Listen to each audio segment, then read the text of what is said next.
ଯଦି କାହାକୁ ସତରେ ଭଲ ପାଉଛ ତେବେ ତାକୁ ସ୍ୱତନ୍ତ୍ର କରିଦିଅ, ତାକୁ ସ୍ୱାଧୀନତା ଦିଅ। ଯଦି ସିଏ ବି ତୁମକୁ ଭଲ ପାଉଥିବ ତାକୁ ତୁମଠାରୁ ଯେତେ ବି ଭଲ ମିଳୁନା କାହିଁକି ସିଏ ଶେଷରେ ତୁମର ହିଁ ହେବ। ଆଉ ଯଦି ତାକୁ ଜାବୁଡ଼ିକି ରଖିବାକୁ ଚେଷ୍ଟା କରିବ ତେବେ ସିଏ ତୁମର ତ ହୋଇଯିବ, କିନ୍ତୁ ଦିନେ ନା ଦିନେ ସେ ନିଶ୍ଚୟ ଦୂରେଇ ଯିବ। ଈଶ୍ୱର ଚିନ୍ତନ ଏବଂ ଯୋଗାଭ୍ୟାସ ଏକ ଏପରି ମାଧ୍ୟମ ଯାହା ଆପଣଙ୍କୁ କେବେ ଉଦାସ ହେବାକୁ ଦେବ ନାହିଁ, କାରଣ ସକାରାତ୍ମକ ବିଚାର ଆପଣଙ୍କୁ କେବେ ଭାଙ୍ଗିବାକୁ ଦେବ ନାହିଁ। ଯାହା ପାଖରେ ଅଛି ତାକୁ ସମ୍ମାନ ଦେବା ଶିଖନ୍ତୁ। କିଏ ବା ଜାଣେ ଯାହା ଆପଣଙ୍କ ପାଖରେ ଅଛି ତାକୁ ଆଉ କେହି ପାଇବା ପାଇଁ ଭଗବାନଙ୍କ ପାଖରେ ଦିନରାତି ପ୍ରାର୍ଥନା କରୁଥିବ। କେହି ଯଦି ଆମର ମନ୍ଦ ବା ଆମ ପାଇଁ ଖରାପ ଚିନ୍ତା କରୁଛି ତାକୁ ତାହା କରିବାକୁ ଦିଅନ୍ତୁ, କାରଣ ସେହି କର୍ମ ତା କାହାଣୀରେ ଲେଖାଯିବ। ଆମେ ଅନ୍ୟର ଖରାପ ବା ମନ୍ଦ ଚିନ୍ତା କରି ନିଜର କାହାଣୀ କାହିଁକି ଖରାପ କରିବା? ଭଗବାନ ଜନ୍ମ ଦେଇଛନ୍ତି, କିନ୍ତୁ କର୍ମ କେବଳ ଆମ ଉପରେ ନ୍ୟସ୍ତ ଏବଂ ଆମେ ଯେପରି କର୍ମ କରିବା ଭଗବାନଙ୍କ ଦୃଷ୍ଟିରେ ଆମ କାହାଣୀ ସେପରି ହେବ। ସମ୍ମାନ ଦେବା ଉଚିତ, କିନ୍ତୁ ନିଜ ଆତ୍ମସମ୍ମାନକୁ ଛୋଟ କରି ନୁହେଁ। କାହା ସାମ୍ନାରେ ନିଜକୁ ଏତେ ବି ଛୋଟ କରିଦିଅ ନାହିଁ କି ଯେପରି ସିଏ ତୁମର ସମ୍ମାନ କରିବା ହିଁ ଭୁଲିଯିବ। କେହି ନମସ୍କାର କଲେ ହାତ ଯୋଡ଼ି ହୋଇ ମୁଣ୍ଡ ନଇଁଯାଏ, ଯେତେବେଳେ ତୁମେ ମଧ୍ୟ ମୁଣ୍ଡ ନୁଆଁଇ ନମସ୍କାର କରିବା ଉଚିତ, ଯେପରି ସମ୍ମାନର ଉଚିତ ସତ୍କାର ହୋଇପାରିବ। କିନ୍ତୁ ଯଦି କେହି ଆଙ୍ଗୁଠି ଦେଖି ମୁଣ୍ଡକୁ ଉପର କରି ତୁମର ସମ୍ମାନ ନେବାକୁ ଚେଷ୍ଟା କରିବ ସେତେବେଳେ ତାର ଉଚିତ ଜବାବ ଦେବା ମଧ୍ୟ ଆବଶ୍ୟକ, ଯେମିତି ଆତ୍ମସମ୍ମାନର ସତ୍କାର ହୋଇପାରିବ, କାରଣ ଆତ୍ମସମ୍ମାନ ଠାରୁ ବଳି ଆଉ କିଛି ନାହିଁ।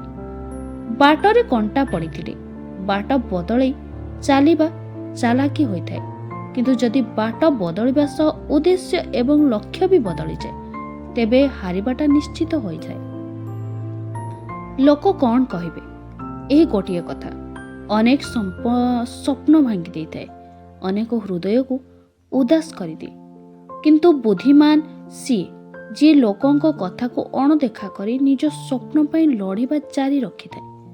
ଲୋକଙ୍କ କଥା ଯଦି ବାଟରେ ବାଧକ ସାଜେ ତେବେ ରାସ୍ତା ବଦଳେଇ ଦିଅନ୍ତୁ, କିନ୍ତୁ ନିଜ ଲକ୍ଷ୍ୟ ପଥରୁ କେବେ ବି ପଛଘୁଞ୍ଚା ଦିଅନ୍ତୁ ନାହିଁ। ଗୋଟିଏ ସ୍ଥାନରେ କନଷ୍ଟ୍ରକ୍ସନ କାମ ଚାଲୁଥାଏ।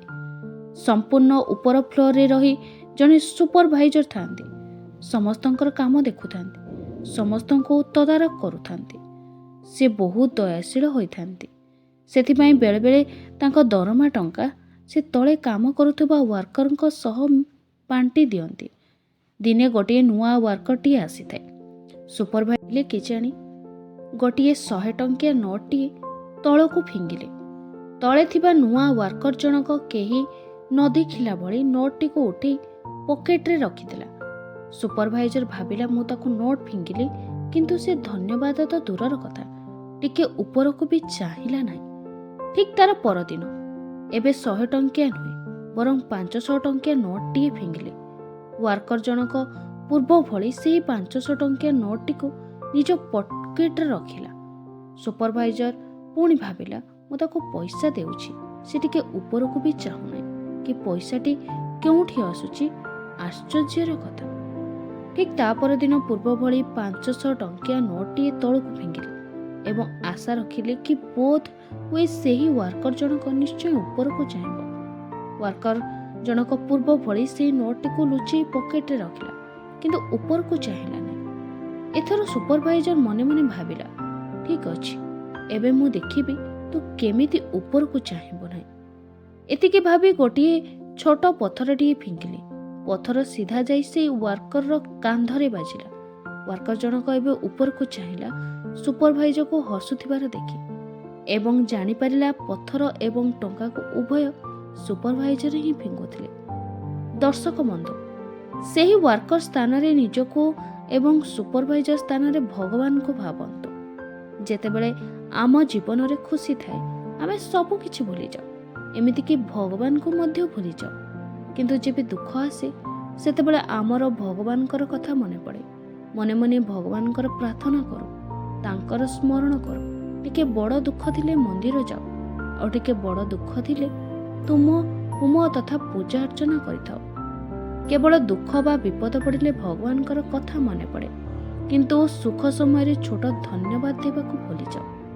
ସେଥିପାଇଁ ଛୋଟ ପଥର ସଦୃଶ ଦୁଃଖ ମଧ୍ୟ ସେହି ଭଗବାନ ଆମ ଉପରକୁ ଫିଙ୍ଗନ୍ତି, ଯେପରି ଆମେ ତାଙ୍କୁ ଭୁଲି ନ ଯାଉ। କିଛି ଲୋକ କୁହନ୍ତି ଭଗବାନ ବୋଲି କିଛି ନାହିଁ। ମୁଁ ମାନେ ଭଗବାନଙ୍କ ବିନା ଆମ ଅସ୍ତିତ୍ୱ ହିଁ ନାହିଁ। ବିଶ୍ୱାସ କରନ୍ତୁ, ଯଦି ବିଶ୍ୱ ଏହା ମାନେ କି ଭଗବାନଙ୍କର କିଛି ଅସ୍ତିତ୍ୱ ନାହିଁ, ସେତେବେଳେ ବିଶ୍ୱର ବିନାଶକୁ କେହି ରୋକିପାରିବେ ନାହିଁ।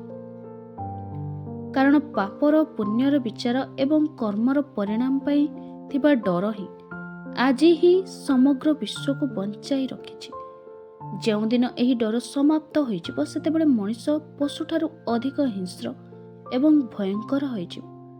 ସେଥିପାଇଁ ଜନ୍ମ କରିଥିବା ବାପା ମାଆଙ୍କୁ ଏବଂ ବଞ୍ଚିବା ପାଇଁ ଉଦ୍ଦିଷ୍ଟ ଏହି ପ୍ରକୃତି ରାଣୀଙ୍କୁ, ତତ୍ସହିତ ଏ ସମସ୍ତଙ୍କର ରଚନା କରିଥିବା ଭଗବାନଙ୍କୁ କେବେ ଭୁଲିବା କଥା ନୁହେଁ। ଭଗବାନ କେବେ ନିଜର ପ୍ରଶଂସା ଶୁଣିବାକୁ ଚାହାନ୍ତିନି, କିନ୍ତୁ ତାଙ୍କର ପ୍ରଶଂସା ଦ୍ୱାରା ଏବଂ ସନ୍ଦେଶ ଅନ୍ୟମାନଙ୍କୁ ଦିଆଯାଏ କି ହଁ, ଭଗବାନ ଅଛନ୍ତି ଏବଂ ତାଙ୍କର ଚିନ୍ତନ କରିବା ଉଚିତ, ତାଙ୍କୁ ସମ୍ମାନ କରିବା ଉଚିତ, ତାଙ୍କର କୋପକୁ ଡରିବା ଉଚିତ। ତାଙ୍କୁ ଆଜିଠାରୁ ଭଲ ପାଇବା ଛାଡ଼ିଦିଅ, ଯେ ତୁମ ଭାବନାକୁ ବୁଝୁନାହିଁ, ଯାହା ପାଖରେ ତୁମର କିଛି ବି ମୂଲ୍ୟ ନାହିଁ। ତାକୁ ମୂଲ୍ୟବାନ କରି ନିଜକୁ ଛୋଟ କରିଦିଅନ୍ତୁ ନାହିଁ। ଜୀବନର ରାସ୍ତାରେ ହଜାର ଲୋକ ଆସିବେ ଆଉ ଯିବେ, କେବଳ ସିଏ ଆମ ସାଥିରେ ଥାଏ, ସାଥୀ ହୋଇ ରହିବେ, ଯାହା ସହ ଆମର ହୃଦୟ ମିଶିବ। ନା ହାରିବା ଜରୁରୀ, ନା ଜିତିବା ଜରୁରୀ। ଏ ତ ଜୀବନ ବନ୍ଧୁ, ଏଠି ଖେଳାଳି ହୋଇ ଖେଳିବା ଜରୁରୀ। ମୁଦ୍ରାର ଦୁଇଟି ପାର୍ଶ୍ୱ ଥାଏ। ଗୋଟିଏ ପାର୍ଶ୍ୱକୁ ଦେଖି କେବେ କାହାକୁ ଭୁଲ ଭାବିବ ନାହିଁ। ବେଳେବେଳେ କିଛି ଅସୁବିଧା ଥାଏ, କିଛି ସମସ୍ୟା ଥାଏ, ଯାହାକୁ ସାମ୍ନା କରିବାକୁ ଯାଇ ବେଳେବେଳେ ମଣିଷ ବାଧ୍ୟ ହୋଇଯାଏ କିଛି ଭୁଲ ନିଷ୍ପତ୍ତି ନେବା ପାଇଁ। ଯାହା ସହ ସଚ୍ଚା ପ୍ରେମ ଥାଏ, ପୁଣି ତାକୁ ଭୁଲିବାକୁ ପଡ଼ିଥାଏ। କାରଣ ବେଳେବେଳେ କଥା ବାପା ମା ତଥା ପରିବାର ଉପରେ ଆସିଯାଏ। ସେଥିପାଇଁ କେବେ ଏକଥା ଭାବିବ ନାହିଁ କି ତାଙ୍କ ହୃଦୟରେ ପ୍ରେମ ନଥିଲା ବୋଲି, ସେ ଛଳନା କରୁଥିଲା ବୋଲି। ଝିଅ ହେଉ ଅବା ପୁଅ, କାହାକୁ ଭୁଲ ଭାବିବା ପୂର୍ବରୁ ଏକଥା ଥରେ ନିଶ୍ଚୟ ଭାବିବ। ହୋଇପାରେ ସେ ତୁମଠାରୁ ଅଧିକ ତୁମକୁ ଅଧିକ ପ୍ରେମ କରିଥାଇପାରେ। ପରିସ୍ଥିତିର ଚାପରେ ପ୍ରେମକୁ ଛାଡ଼ି ସେ ସାରା ଜୀବନ ପାଇଁ ଲୁହକୁ ନିଜର କରିଦେଇଥାଇପାରେ। ଧୋକାବାଜ କହି ତାକୁ ଗାଳି ଦେବ ନାହିଁ। ହୋଇପାରେ ତୁମଠାରୁ ଅଧିକ କଷ୍ଟରେ ସିଏ ବି ଥାଇପାରେ। ଜୀବନରେ ଦାମୀ ଏବଂ ଶସ୍ତା ଉଭୟ ପ୍ରକାର ଲୋକ ଆସନ୍ତି। ଦାମୀ ଲୋକ ଜୀବନରେ ଖୁସି ଭରି ଦିଅନ୍ତି, ଆଉ ଶସ୍ତା ଲୋକ ଜୀବନକୁ ବାସ୍ତବରେ କିପରି ବଞ୍ଚିବାକୁ ହୁଏ ତାହା ଶିଖେଇ ଦିଅନ୍ତି। ଯଦି ଆପଣଙ୍କୁ ଏହି ଭିଡ଼ିଓଟି ଭଲ ଲାଗିଥାଏ, ତାହେଲେ ନିଶ୍ଚୟ ଲାଇକ୍, କମେଣ୍ଟ, ସବସ୍କ୍ରାଇବ୍ କରିବାକୁ ଜମା ବି ଭୁଲିବେ ନାହିଁ। ଜୟ ଶ୍ରୀ କୃଷ୍ଣ।